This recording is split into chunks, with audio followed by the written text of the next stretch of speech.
चला, तर मग आपला आजचा टॉपिक जो आहे तो आहे कन्सेंट. कन्सेंट कन्सेंट म्हणजे काय? तर मराठीमध्ये आपण म्हणूयात संमती, परमिशन किंवा परवानगी. आता हा कन्सेप्ट जो आहे कन्सेंटचा, हा खूप इम्पॉर्टंट आहे आपल्या फील्डमध्ये, म्हणजे लॉ मध्ये खूप इम्पॉर्टंट आहे. तसं का? कारण की आपण तर सध्या BNS बघत आहोत, म्हणजे IPC बघत आहोत. तर IPC मध्ये कन्सेंटचा टॉपिक तर आहेच, क्रिमिनल मध्ये तर आहेच. क्रिमिनल लॉ मध्ये कन्सेंटचा टॉपिक खूप इम्पॉर्टंट आहे, पण सिव्हिल मध्ये पण आहे आपल्याला. आणि स्पेसिफिकली इंडियन कॉन्ट्रॅक्ट ऍक्ट, म्हणजे भारतीय संविदा कायदा, कॉन्ट्रॅक्ट ऍक्ट मध्ये पण आपल्याला कन्सेंट बघायला भेटते. आता कुठे बघायला भेटते? आठवण आहे तुम्हाला? सिव्हिल मध्ये, कॉन्ट्रॅक्ट ऍक्ट मध्ये, specifically contract act, Indian contract act 1872, 1872. तर कन्सेंटची डेफिनेशन आपल्याला इथे तर दिली नाही आहे, स्पेसिफिकली IPC BNS मध्ये, पण फक्त कन्सेंटची डेफिनेशन आपल्याला इथे भेटून जातं. आणि तो आहे सेक्शन 13. सेक्शन 13. सेक्शन 13 ची मार्जिनल नोट पण, म्हणजे हेडिंग पण काय आहे? Consent defined. कन्सेंट डिफाईन्ड म्हणजे कन्सेंटला काय केलाय? डिफाईन केलं. सेक्शन 14 मध्ये फ्री कन्सेंट आहे.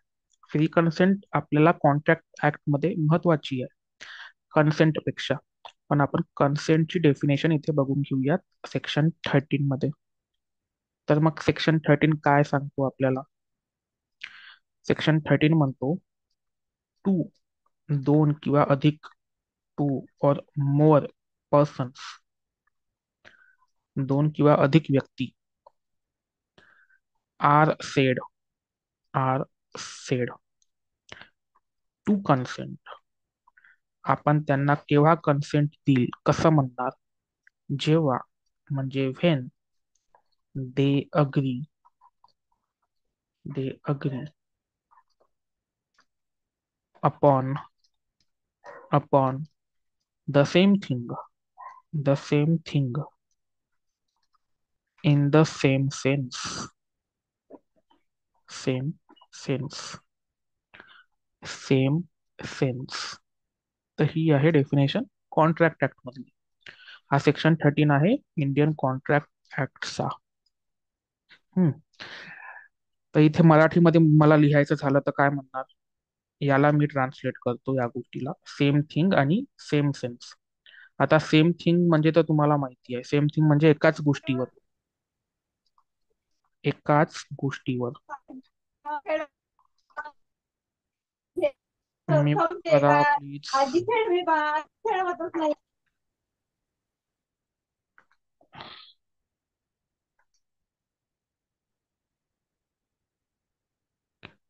ठीक आहे, म्यूट करा प्लीज. तर एकाच,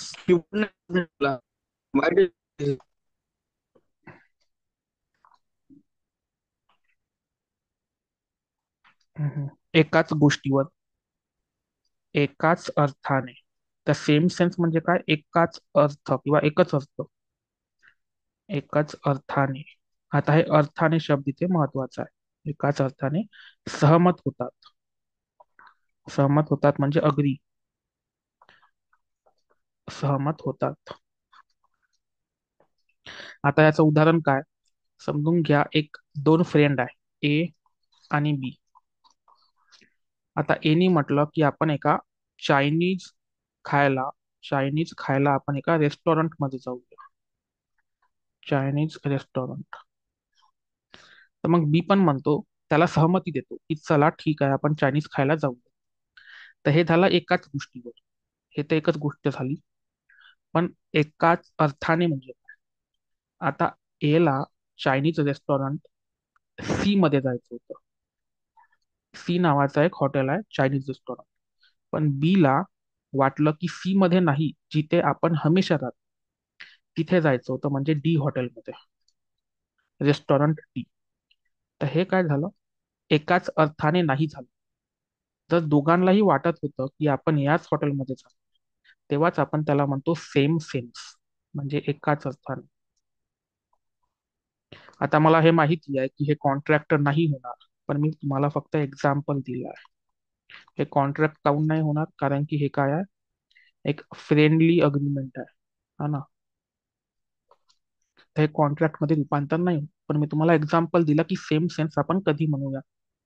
सेम थिंग तर सगळ्यांना माहिती आहे एकाच गोष्टीवर, पण सेम सेन्स नाही. ठीक आहे, तर ही झाली आपली कन्सेंटची डेफिनेशन. मग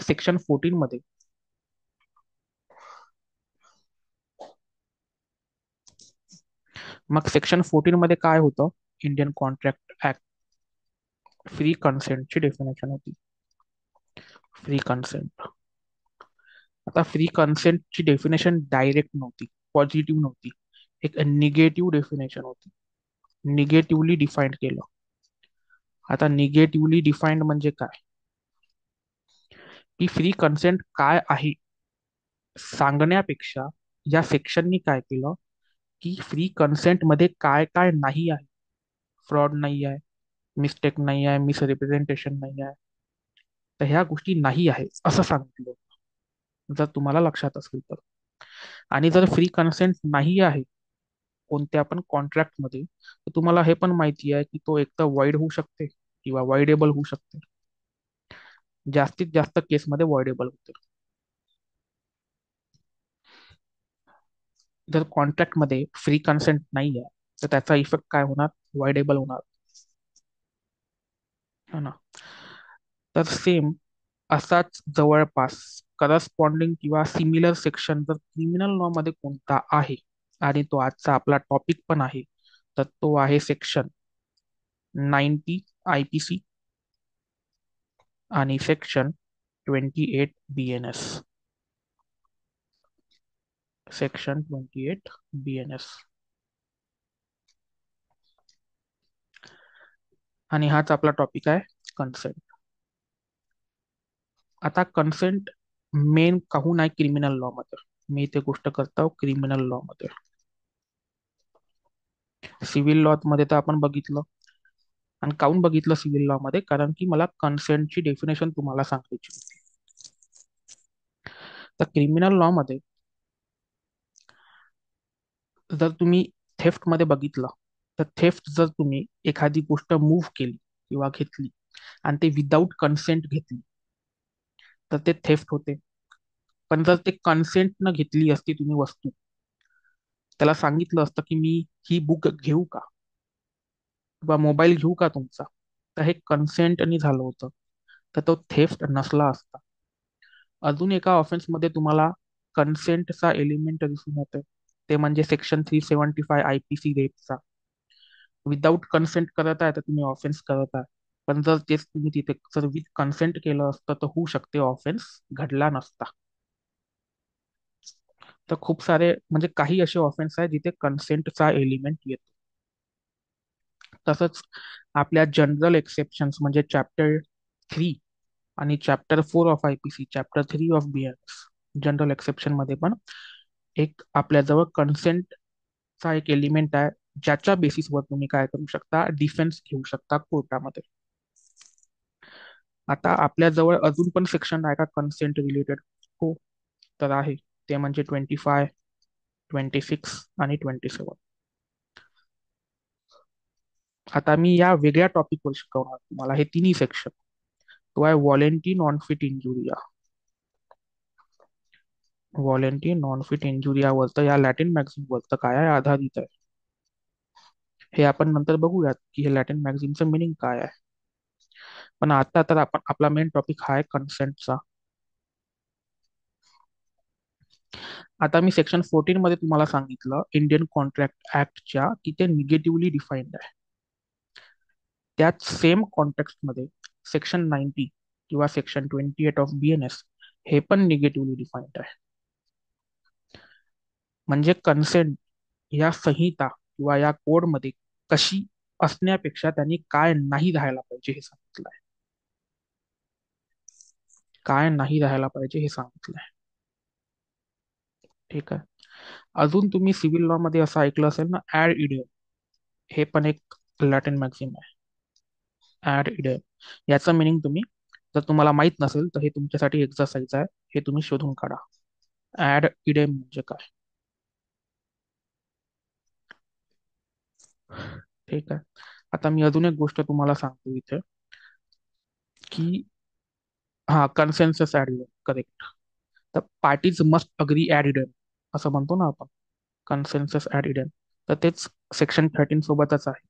तुम्ही पाहून घ्या काय आहे ते. हा तर मी कुठे होतो. हा, एक गोष्ट मला सांगायची होती. जर तुम्ही ऑफेन्स करत आहे कुठला, आणि त्या ऑफेन्स मध्ये करेक्ट नयना मॅम सांगत आहे इथे की agreed upon the same thing in the same sense, तेच आहे सेक्शन 13. करेक्ट आहे. तर ऑफेन्स, समजा जर इथे ऑफेन्स केलाय आणि त्या ऑफेन्स मध्ये कन्सेंट एक इन्ग्रेडियंट आहे. जसं मी सांगितलं थेफ्ट रेप मध्ये कन्सेंट काय आहे, एलिमेंट आहे. आणि जर एखादा अक्यूज, एखादा पर्सन हा ऑफेन्स करत आहे, तर हे कन्सेंट कोण प्रूव्ह करणार ते मला सांगा. प्रॉसिक्युशन करणार की डिफेन्स करणार. बर्डन ऑफ प्रूफ कोणावर येईल, हे कन्सेंट प्रूव्ह करण्याचा.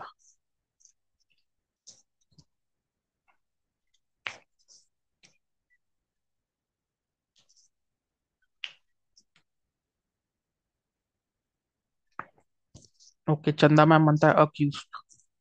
बाकीचे सांगा.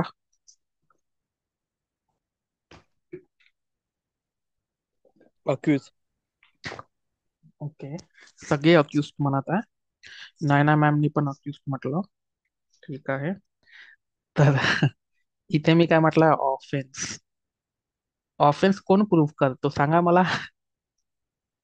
की या अक्यूजनी ऑफेन्स केला आहे, हे कोण प्रूव्ह करते. अक्यूज स्वतःच प्रूव्ह करणार. अक्यूज स्वतः करेक्ट. प्रॉसिक्युशन प्रूव्ह करणार. तुम्ही तुमच्या अक्यूजला कन्व्हिक्शन देऊन दिलं सगळ्यांनी इथे या केसमध्ये. तर हे लक्षात घ्या, इथे प्रॉसिक्युशन प्रूव्ह करणार. तुम्ही जनरल एक्सेप्शनच्या केसमध्ये नका जाऊ. इथे मी ऑफेन्स मध्ये म्हटलंय. आता याच उलट जर मी म्हटलं की जर तुम्ही डिफेन्स घेताय आणि जर तुम्हाला कन्सेंट प्रूव्ह करायची आहे की कन्सेंट होती यामध्ये, कन्सेंट होती, कन्सेंट होती म्हटलंय, हं? होती म्हणून प्रोटेक्शन देण्यात यावे, तर तिथे कोण प्रूव्ह करणार, हे डिफेन्स प्रूव्ह करणार. बर्डन ऑफ प्रूफ डिफेन्स वर जाईल. कन्सेंट होती. आणि इथे काय म्हणणार प्रॉसिक्युशन, की कन्सेंट नव्हती तरी पण अक्यूजनी तो ऑफेन्स केला. है ना. तर हे दोन गोष्टी लक्षात ठेवा. आय होप हे क्लिअर झालंय.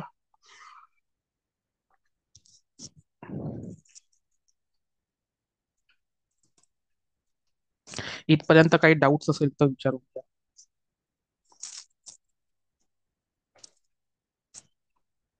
ठीक आहे, कोणाला नाही दिसताय डाऊट. चला मग सेक्शन 28 मेन सेक्शन वर तर येऊयात. खूप बाकीच्या इतर ठिकाणी आपण बोललो, पण सेक्शन 28 म्हणजे सेक्शन 90 ऑफ IPC. तर मी तुम्हाला सांगितलं हे निगेटिव्हली डिफाईन्ड आहे. काय म्हटलं आहे, निगेटिव्हली डिफाईन्ड आहे. आणि निगेटिव्ह डेफिनेशन तुम्ही म्हणू शकता की कन्सेंट मध्ये काय काय नसलं पाहिजे. तर मी बेअर ऍक्ट मध्ये तुम्हाला इथे सेक्शन तर पेस्ट करत नाही, तर तुमच्या बेअर ऍक्ट मध्ये तुम्ही बघा. मी बेअर ऍक्ट मध्येच वाचत आहो. Consent known to be given under fear or misconception. तर तुम्ही यामध्ये जे मार्जिनल नोट वाचताय ना, ते मार्जिनल नोट अर्धवट आहे. तर त्याच्यावर तुम्ही फक्त रिलाय होऊ शकता. फक्त हेडिंग पर्पज साठी त्यांनी दिला आहे. Consent known to be given under fear or misconception. अजून एक गोष्ट, जेव्हा पण तुम्ही सेक्शन 28 वाचता, BNSचा, तर तुम्ही सेक्शन 14 वाचा जर टाइम असेल तर. तो आहे कॉन्ट्रॅक्ट ऍक्टचा. तर मी तुम्हाला सांगितलं की मार्जिनल नोटच्या भरोशावर राहू नका. आणि आता मी सेक्शन वाचत हा main. A consent is not such a consent. तर ते काय म्हणताय की कन्सेंट हे कन्सेंट नसणार. Not a consent. Not a consent म्हणजे त्यांनी काय सांगण्याचा प्रयत्न केला की कन्सेंटमध्ये या गोष्टी असेल तर ते कन्सेंट नसणार. म्हणून मी म्हटलं की निगेटिव्हली डिफाईन्ड आहे. As is intended by any section of the संहिता. आता अजून मेन जे वर्ड आहे ते आहे एनी सेक्शन. एनी सेक्शन म्हणजे कोणताही सेक्शन संहिता मधला. म्हणजे यांनी काय केला, या सेक्शनला युनिव्हर्सल अप्लिकेशन दिला. म्हणजे हा सेक्शन डोमिनेट करेल बाकी अदर सेक्शन्सला. म्हणजे हा फक्त चॅप्टर 3 पुरता मर्यादित नाही आहे, तर पूर्णपणे संहितावरती अप्लाय होणार. तर हा सेक्शन म्हणूनच मेन आहे, कारण की तो संपूर्ण कोडवरती किंवा संहितेवरती अप्लाय होतो. एनी सेक्शन मधला आहे. ठीक आहे. म्हणूनच आपण हा सेक्शन 28 पहिले पाहतो आणि 25, 26, 27 नंतर बघणार आहोत. हम्म? चला आता या 28 मध्ये 3 क्लॉज आहे. पहिले ए आहे, नंतर बी आहे आणि सी आहे. तर आपण ए बघूयात. आणि ए सगळ्यात मोठा आहे. तर बी आणि सी मध्ये तर काही सांगण्यासारखं नाहीये. म्हणजे सोपा आहे, एक्सप्लेन करण्यालायक. तर ए बघूयात. क्लॉज ए झाला. क्लॉज ए बघूयात. क्लॉज ए मध्ये काय म्हटलं, इम्पॉर्टंट गोष्टी, आपण इम्पॉर्टंट इन्ग्रेडियंट्स काढूयात. तर पहिलं म्हटलंय की फिअर ऑफ इंजुरी हे नसली पाहिजे. कन्सेंट मध्ये फिअर ऑफ इंजुरी नसली पाहिजे, किंवा इंजुरी कॉज करून कन्सेंट घेतलेली नसावी. म्हणजेच काय, जर मी एखाद्या व्यक्तीच्या डोक्यावर बंदूक ठेवली आणि त्याला म्हटलं की साईन कर आणि त्याची संमती घेतली, तर ते तशी कन्सेंट नाही पाहिजे. किंवा मी त्याच्या डोक्यावर बंदूक ठेवली आणि त्याला म्हटलं की जे बँकेचे पैसे आहे ते माझ्या अकाउंटमध्ये टाक, आणि कन्सेंट घेतली मी त्याच्याकडनं, तर ते पण नसली पाहिजे. तर फिअर ऑफ इंजुरी. आता इथे इंजुरी म्हणजे काय, आता इंजुरी आपल्या जवळ डिफाईन्ड आहे, जर कोणाला लक्षात असेल तर. इंजुरी आयपीसी मध्ये पण आहे आणि बीएनएस मध्ये पण आहे. तर दोन सेक्शन्स तुम्हाला लक्षात ठेवायची आहे. तर सेक्शन आहे 44 आयपीसी, आणि हा सेक्शन पण सोपा आहे कारण की तो आहे फोर्स सोबत संबंधित. ते आहे 214. तर 4 इथे आला, 4 इथे आला, करेक्ट नाही ना, मग 214 आहे. तर 4 लक्षात ठेवा तुम्ही, बीएनएस. तर मग इंजुरी म्हणजे काय, तर इंजुरी मीन्स, इथे लिहितो मी, इंजुरी मीन्स, इंजुरी मीन्स काय, हार्म. तर दुखापत, हार्म. तर दुखापत कशाला, वेदर इल्लीगल, वेदर इल्लीगल, मग ते इल्लीगली पण असू शकते. Whether illegally cause to any person, cause to any person. कोणत्याही पर्सनला तुम्ही कॉज करू शकता किंवा होऊ शकते, कॉज टू एनी पर्सन. आता या समोर इम्पॉर्टंट आहे. पहिलं काय म्हटलं, इन माइंड. माइंड म्हणजे मेंटल, किंवा सॉरी, इथं पहिले बॉडी यायला पाहिजे, इन बॉडी. तर बॉडी म्हटलं तर फिजिकल झालं. बॉडीला तुम्ही दुखापत करता कोणाच्या, किंवा कोणाच्या मेंटल स्टेट सोबत, किंवा रेपुटेशन सोबत, रेपुटेशन और प्रॉपर्टी, किंवा प्रॉपर्टीला पण हार्म कॉज करताय तुम्ही, प्रॉपर्टीला देखील करताय. या चार गोष्टी इंजुरीमध्ये येत आहे. या चार गोष्टींना जर तुम्ही हार्म केलं, मग ते इलिगली पण केलं तुम्ही, तर ते इंजुरीच्या डेफिनेशन मध्ये येणार. आता हे लक्षात कसे ठेवणार तुम्ही, जर तुम्हाला लक्षात नाही राहत आहे तर मी असं लक्षात ठेवतो. पहिले लक्षात ठेवतो बीपी, इंजुरीमध्ये बीपी, आणि M R scan, M R I म्हणतो ना आपण, ते एम आर. तर बी आणि पी पासून काय होते, तर बॉडी आणि प्रॉपर्टी, आणि एम आर म्हणजे माइंड आणि रेप्युटेशन. माइंड किंवा रेपुटेशन.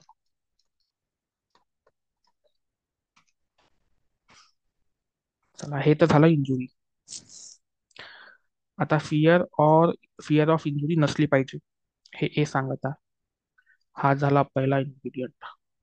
हे क्लॉज नाही आहे, हे मी लिहित आहो कन्व्हिनियन्स साठी. मग सेकंड वस्तू काय नसली पाहिजे म्हटलं यांनी, तर ते मिसकन्सेप्शन ऑफ फॅक्ट.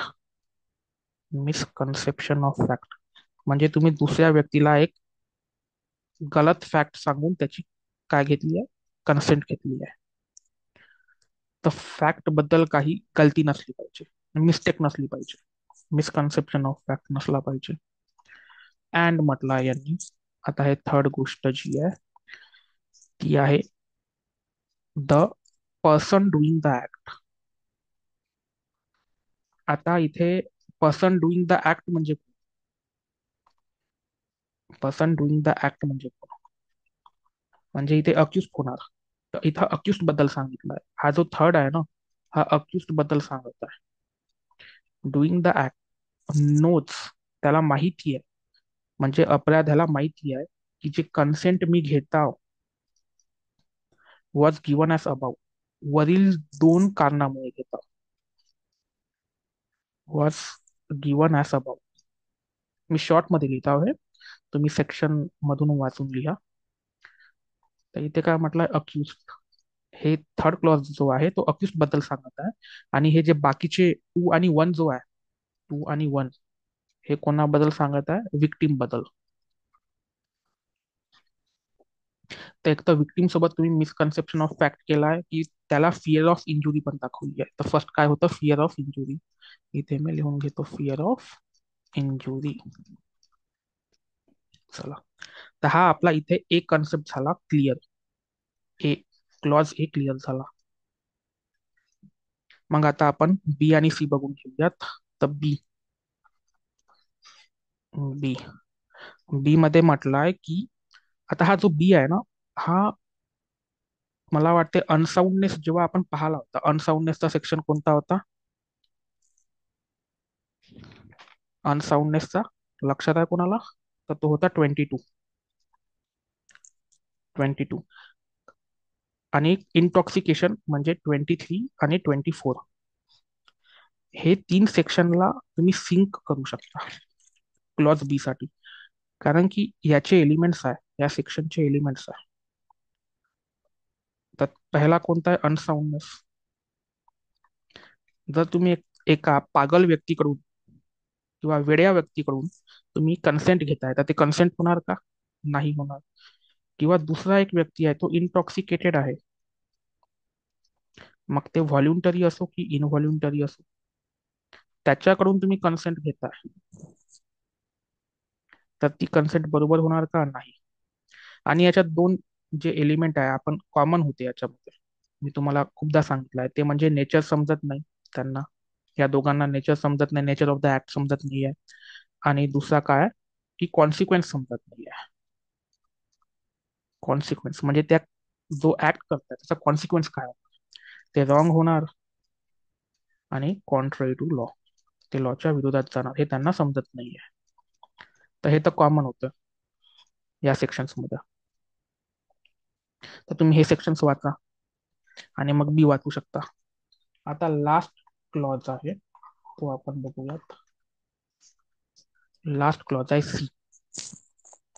सी मध्ये खूप सोपी गोष्ट केली आहे. आणि सी साठी तुम्हाला पण अजून एक सेक्शन लक्षात ठेवायचा आहे, तो आहे 21. सेक्शन 21. सेक्शन 21 मध्ये आपण लिगल मॅगझिन पाहिली होती, ती होती डोली कॅपेक्स. हे रिव्हिजन पॉईंट ऑफ व्ह्यू सांगत आहो. यामध्ये एक अट होती की 7 वर्षाच्या वर आणि 12 वर्षाच्या खाली. तर इथे पण काय आहे, 12 इयर्सचा एलिमेंट इन्क्लुडेड आहे. तर इथे म्हटलं आहे बाय अ पर्सन, किंवा असा पर्सन किंवा चाइल्ड तो 12 वर्षाच्या खाली आहे, under 12 years of age. Under 12 years of age, त्याच्याकडून जर तुम्ही कन्सेंट घेताय, तर ती पण कन्सेंट नाही म्हटलं जाणार, ती कन्सेंट नसणार. चला, तर इथे आपला टॉपिक एंड होत आहे. तुम्हाला काही डाऊट आहे तर प्लीज विचारा.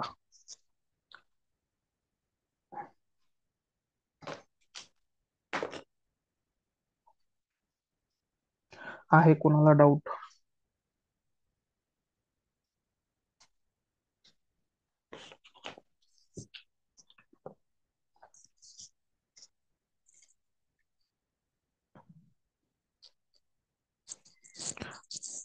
आज तुम्ही सगळे लेट झाले त्यामुळे क्लास छोटा वाटला असेल तुम्हाला, पण नव्हता. मी फर्स्ट हाफ मध्ये चंदा मॅम सोबत रिव्हिजन केली आहे मागच्या सेक्शन्सची. तर याची पण रिव्हिजन करून घेऊयात. काही डाऊट्स आले नाही आहे माझ्याजवळ. तर मग या सेक्शन मध्ये म्हणजे सेक्शन 28 किंवा सेक्शन 90 मध्ये आपण तीनच क्लॉज बघितले आहेत. ते आहे ए, बी आणि सी. या तिन्ही क्लॉज मध्ये आपण काय बघितलं आहे की कन्सेंट अशा प्रकारची नसावी. अशा प्रकारची जर कन्सेंट नसली तरच आपण त्या कन्सेंटला कन्सेंट म्हणणार. आणि हे जे कन्सेंट आहे हे, सॉरी इथे 29 लिहिलंय, 28 आहे. आणि हे कन्सेंट सगळ्या सेक्शन्सला, सेक्शन्स ऑफ संहिताला अप्लाय होणार. सेक्शन्स ऑफ संहिताला अप्लाय होणार. तर मग त्यामध्ये काय बघितलं होतं? फिअर ऑफ इंजुरी नसली पाहिजे. फिअर ऑफ इंजुरी नसली पाहिजे. आपण इंजुरीची डेफिनेशन पण बघितली सेक्शन 44, सेक्शन 214 मध्ये. मग काय नसलं पाहिजे? मिसकन्सेप्शन नसला पाहिजे. कशाचा मिसकन्सेप्शन? फॅक्टचा मिसकन्सेप्शन नसला पाहिजे. आता हे दोन्ही पण कशाबद्दल होते? विक्टिम बद्दल होते, विक्टिमच्या साईडने होते. आणि जो थर्ड होता तो कोणता होता? अक्युस्ड बद्दल होता तो. अक्युस्ड बद्दल की त्याला माहिती होतं. मग पर्सन डुईंग दॅट म्हणजे मी अक्युस्ड, अक्यूज लिहितो सिंपल. अक्यूज नोज, त्याला माहित होतं की ह्या दोन्ही कारणामुळे मला काय भेटली? कन्सेंट भेटली. तर हे झाला एक क्लॉज. बी क्लॉज मध्ये आपण काय बघितलं? अनसाउंडनेस, अनसाउंडनेस किंवा अनसाउंड व्यक्तीकडून किंवा इंटॉक्सिकेटेड, नशेच्या नशेमध्ये जो पर्सन आहे त्याच्याकडनं जर आपण परमिशन घेतली किंवा कन्सेंट घेतली तर ते पण मान्य होणार नाही. मग आपण नेचर ऑफ द ऍक्ट समजत नाही त्यांना हे बघितलं, किंवा कॉन्सिक्वेन्स काय होते ऍक्टचा या दोघांकडनं ते त्यांना समजत नाहीये. तर हे कॉमन एलिमेंट होते. ते सेक्शन 22, 23 आणि 24 मध्ये पण कॉमन. म्हणजे 22, 23 आणि 24. मग मी तुम्हाला सांगितलं क्लॉज सी हा कशासोबत व्हायचा? सेक्शन 21 सोबत. कारण की डॉली कॉपेक्स मध्ये आपण बघितलं होतं की 12 वर्षाच्या खाली पाहिजे आपल्याला पर्सन. तर इथे पण तेच म्हटलं, under 12 years of age. Under 12 years of age जर तुम्ही या पर्सन कडनं जर कन्सेंट घेताय तर ती कन्सेंट मानल्या जाणार. Under 12 years of age. तर आपण समराईज केलं चांगल्या प्रकारे. काही डाऊट असेल तर विचारू शकता.